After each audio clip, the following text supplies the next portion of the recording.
Hey guys, welcome back to Pokemon TCG Pocket. In today's video, we're going to be looking at the top 8 decks out of a community-run 64 contestant tournament that was run over the weekend. Now, if you want to get involved in these kinds of things, I'll leave a link to the community tournament Discord in the description. You can go ahead and join there. I don't know the exact criteria that they have to get into it, whether it's a draft or whatever like that, because there are people that miss out. Unfortunately, it happens over the weekend when I can't actually play in the tournaments. Otherwise, I would be, because this looks like an absolute hell of a lot of fun. So if you do want to be involved in it, I will leave that link in the description. They also have like an MMR based system, so you can go ahead and play tables with actual people who are trying to sweat in the game as well, which is really, really cool. Now, we're going to be looking at these decks over on exburst.dev. I'll leave a link to that in the description as well. It's a really cool site where you can build your own decks and then just basically get the screenshots of them straight natively from the website with this button, and you can go ahead and share them. So if you want that, that'll be in the description as well. Anyway, let's get into these decks because I think it's really interesting, and we have some spicy decks in these ones as well. And we're going to kick it off. We're going to go from the 1st down to the 8th. But like I said, just hang around because there are some really spicy decks in here. So the first place went with this Mewtwo deck went to Jaden. So congrats on the win. This one was just running the very staple Mewtwo with Gardevoir, just 4 basics, standard line. There's not much else crazy in this one. The tech of the 1 red card. I do like the 1 red card personally. I've also been enjoying teching in the Looking Glass in mainly in like Charizard, because Charizard is such a Sabrina bait deck, like in the early game and in the late game, and being able to see that stuff. But in most decks, I do think red card is. I have a love-hate relationship. Sometimes I feel like when I see it in my hand, they always have like 2 cards, and then when I don't see it, they've always got like 8 cards in their hand, and I can't get rid of them. But I think red card is a good tech choice. Once again, just running the Mewtwo and the Ralts line, it's pretty stable. The one thing I will say about the Mewtwo, this base Mewtwo build, it feels really consistent, as opposed to some other setup decks like Charizard, where you're very reliant on those flips. This one, once you got it set up and going, it's cruisy, but you don't have the protection for the Mewtwo up front, because what you're going to have in your main spot is going to be that Mewtwo. You don't want Gardevoir sitting or Ralts or Curlier in that main spot. So what I find is when I play like just random rogue decks that I'm building to test, like I've been testing a Marchand deck, every Mewtwo deck I come up against, if I just can go turn 1 Marchop attack, turn 2 Machoke attack, and then turn 3 Marchamp attack, it's like we just win the game. So I think this deck really struggles against linear decks, but that's not too much what's in the beta in the meta at the moment. So that is a look there. But once again, pretty staple deck. Running the 2 Giovannis. I'm assuming that's to get the Psychic Sphere up to the 60 damage, which can land a lot of other clutch KOs in certain situations. Besides that, the 150 is pretty much enough to KO anything, and I don't think there's anything that the 160 is going to KO that the 150 wouldn't, besides maybe like an Executor EX. I can't think of anything else that sits at the 160 range, so I do believe that is there for the Psychic Sphere, and different chip damage levels. For instance, if you get 2 of them in, if you happen to have 2 Giovanni 2 turns in a row, you get 60-60, that can KO Pikachu, stuff like that, and that can actually save you the side drive in case you don't have Gardevoir on board yet to charge for the next turn or something like that. So that would be my assumption. Besides that, everything looks pretty stable. 2x speed in this deck, definitely fantastic. The only thing is, I do like Sabrina. I struggle not to run double Sabrina in most decks. I haven't played a ton of Mewtwo lately, so possibly doesn't need it as much because you're just going ahead and sweeping anyway, but the 1 Sabrina is always a tech that can completely change the game. So that is the first place deck. Once again, by Jaden, massive congrats for the win. As we go into the second place deck, this one is by Spotted, and this is the Pikachu EX deck running the Electrode Core with the Zapdos EX.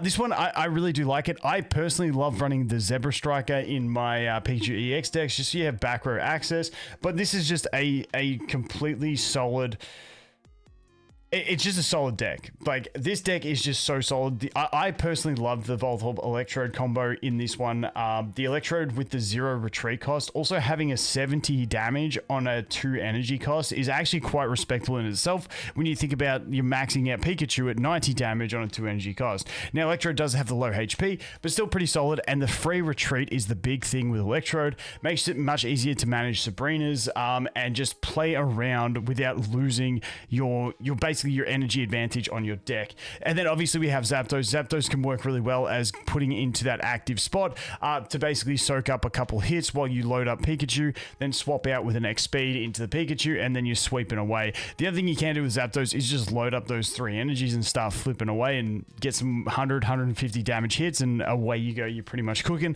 Besides that, once again, running the 1 Giovanni. I'm assuming the Giovanni is just for safety. With the Pikachu hitting 90, there are a few things that run the 100 HP. Actually, you know, I think that's probably for a lot of people have been playing Sandslash and stuff like that recently, which that allows Pikachu to get the Sandslash KO. Also, normal Marowak allows to get that KO at 100 HP. So I do think the Giovanni is a nice one in there. Once again, running the double Sabrina in this is super solid. Also, running the red card again, just trying to disrupt your opponents. I know for me personally, there is some games where I jump in, I get a decent hand, they red card me, I get bricked, I scoop, just game over. It is what it is. But yeah, really solid, really staple Pikachu EX deck. Once again, massive shout out to Spotted for that deck list. The next one is going to be Hat. Now, this is a very spicy deck build that I found quite interesting. So I've always loved the look of Victorybell. So if you don't know what Victorybell is, I'm pretty sure I can click this and zoom in on it. Beautiful. If this Pokemon is in the active spot, once during your turn, you may switch one of your opponent's benched basic Pokemon to the active spot. This is you getting to select. So this, when I read this ability, I absolutely loved it. I love Victorybell in general as a Pokemon, but this ability, I was like, this is going to be so amazing. But the thing that really turned me off from ever building a Victorybell deck was the retreat cost, because this type of ability feels like you want to have Victorybell in there, switch into an opponent's Pokemon, and then you can have the ability to switch out and attack. Now, the great thing is with basics, if it's just a basic Pokemon, a lot of them do have 60 or below HP, and you can go ahead and KO them straight away with Victorybell at a 2 energy cost, which is pretty nice. But when you look at those bigger basics, if you're trying to shuffle around, then you will need to swap out. But the brilliance of this deck that I absolutely love is you're running the Executor core. So you've got the Executor in there, and the amazing thing about this is it's only a 1 energy cost.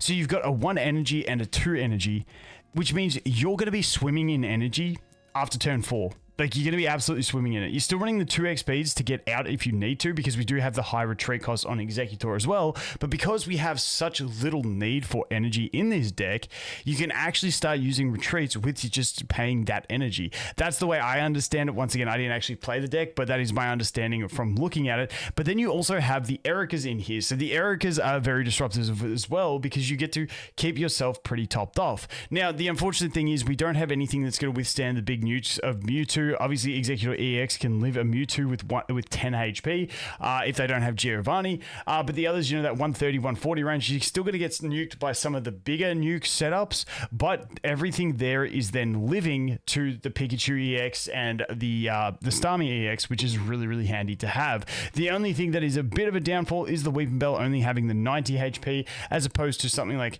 you know, a Machoke who actually has 100 HP and 50 damage with a 2 retreat cost. So, like, you know, some of those 3-stage ones, the middle stages are better across the board for some of them. But Weepinbell, unfortunately, only having that 90. If that was 100, that would be even better, in my opinion, in the current meta. But once again, pretty cool deck. I would love to see some replays of this, because I just want to see the players with the Victorybell. I really like this deck. I was really happy when I saw it. So massive shout out to Hat for this deck list. Moving on from that, we have Alpha Wolf 4 with this one here, which is another Pikachu EX deck. Now, this one I found quite interesting.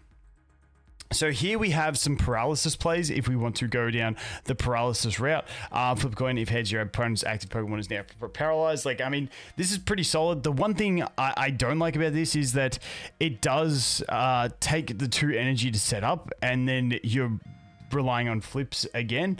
And then we've also got the Electabuzz, which does the 40 damage, flip a coin. If heads, you do another 40 damage. If tails, he does, what, 20 damage to himself? I believe it is. Yeah, 20 damage to himself. So we've got those interesting plays and the one tech copy of Lieutenant Surge, so that if you need to, you know, just slap in that Electabuzz, you can do it. Maybe it's a combo of putting two energy on getting the paralysis, getting that 30 chip damage in, and switching over to the Electabuzz. That then ramps you up to 120 damage if you flip the heads. Maybe that's the kind of combo. I'm not honestly too sure about the combo, but the rest of the deck is pretty stable. You can understand what's going on here. We got the Pikachu EX. We got a bunch of basic Pokemon. We can just sweep with Pikachu EX. But yeah, I found this one very interesting, running the Electabuzz. And dude, I can't even say this thing's name. Pinch.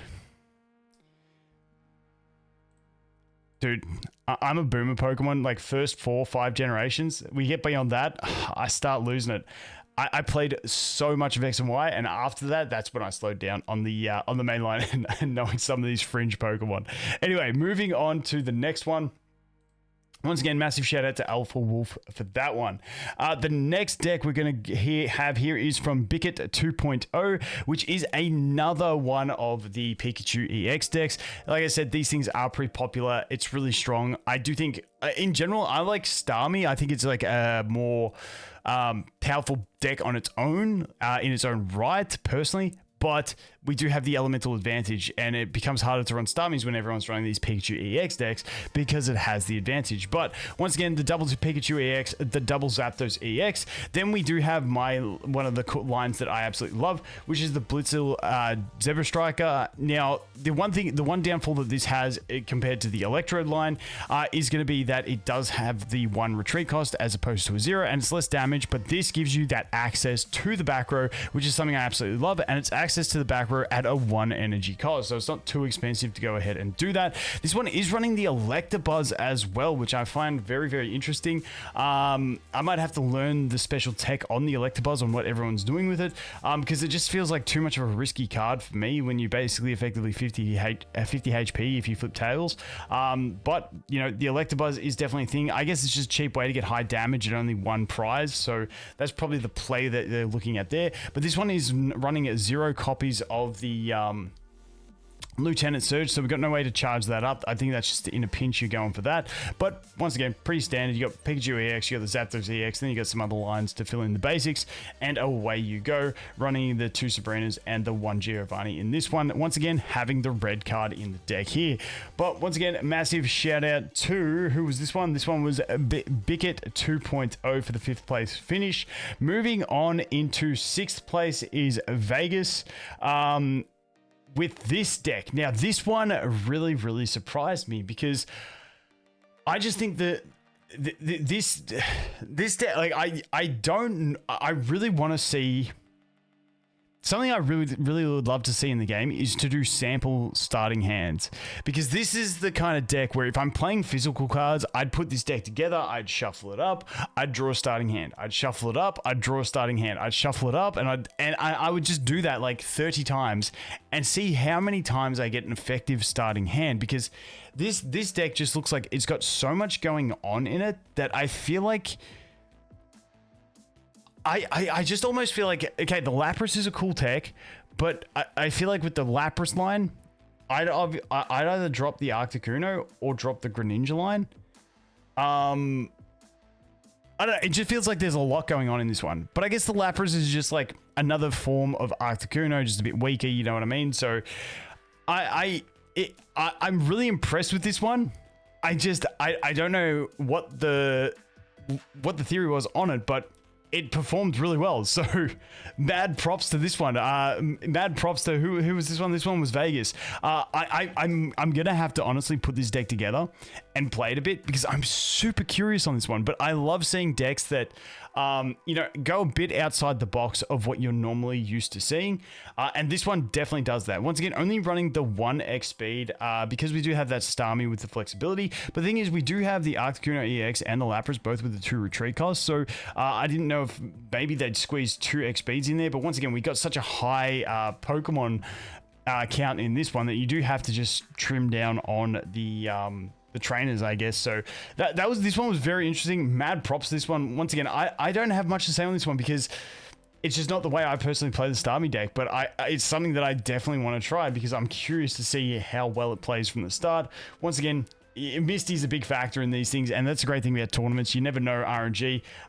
You know, you can get some crazy decks doing good things, and I think that's where in tournaments you're always going to see some crazy Misty plays. And I'm not saying they did get a bunch of Misty heads, but I mean, I'm curious to see this because I think this is a really creative deck, and I really like it.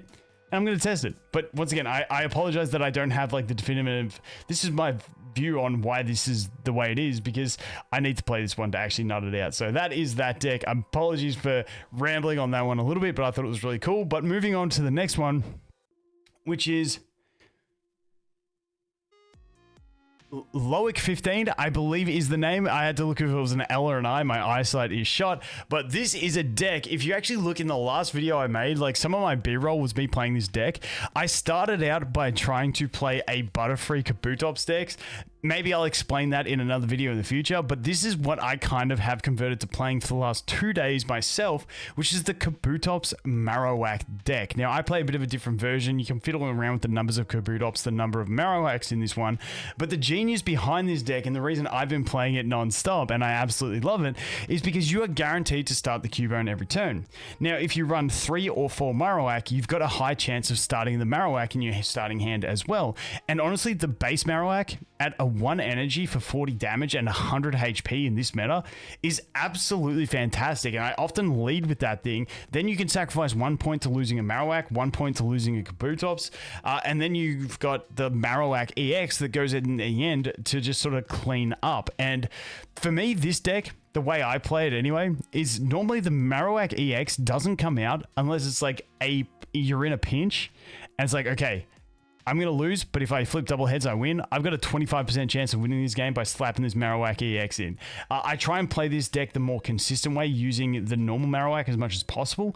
But when you need that heavy hitter to try and clutch a game, the Marowak EX comes out. But like I said, the amazing thing about this deck is the fact that you always start Cubone, and then you could run 4 copies of the evolution so that you're more consistent on going straight into that Marowak EX. And the cool thing is, if you are playing both Marowak and Marowak EX, depending on whether you go first or second, this actually has a pretty decent hand in this deck, because if you go first, then your second turn, which is the first time you can apply an energy, you can evolve into the Marowak, put the energy on, and you hit him for 40. If you're fighting the electric decks, you're hitting for 60, unless it's Zapdos EX.